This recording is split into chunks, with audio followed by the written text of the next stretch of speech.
Welcome to AMoA's Art Together Tuesday. Today we introduce you to AMoA's online vault, exclusive to AMoA members. Here's a sneak peek at our first vault series, exploring issues of race, gender, representation, and social justice in our 34th September competition. In this series, we speak to 6 artists whose work explores these topics.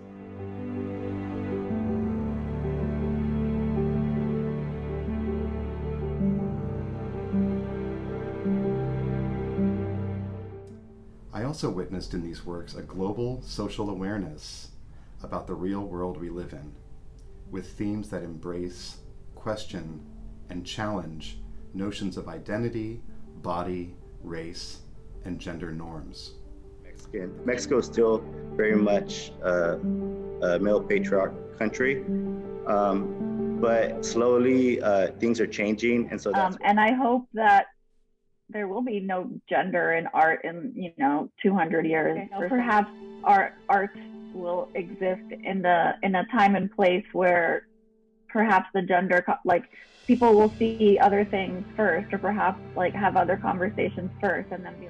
One time out on the street, I saw someone holding a sign that said, "Stop killing Black people." And those 4 words just brought tears to my eyes.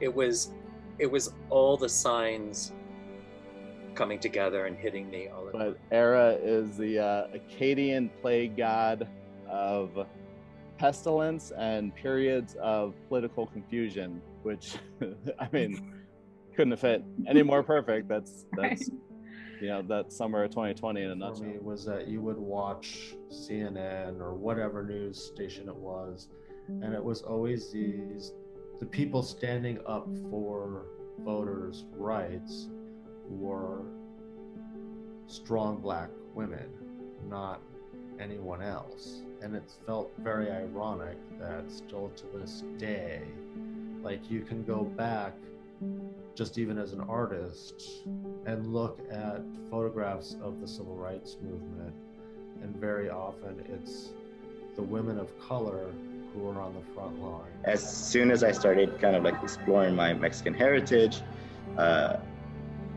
the technical position, like, it's still there, the proficiency is still there, but it became more about producing an emotion, right? And so for me, that's why I typically I only paint images that I have formed some sort of connection or have a memory of that, because more often than that, people who have gone to Mexico or have any exposure to Mexican culture, they can immediately have that connection there and see representation. So for me, I just want to provide representation for Mexican art. So, all of my interests kind of gravitated towards this same cultural exploration of this mythical land that only exists in some way. It only exists in photographs, because no matter if I go right now to Cuba, it's totally different from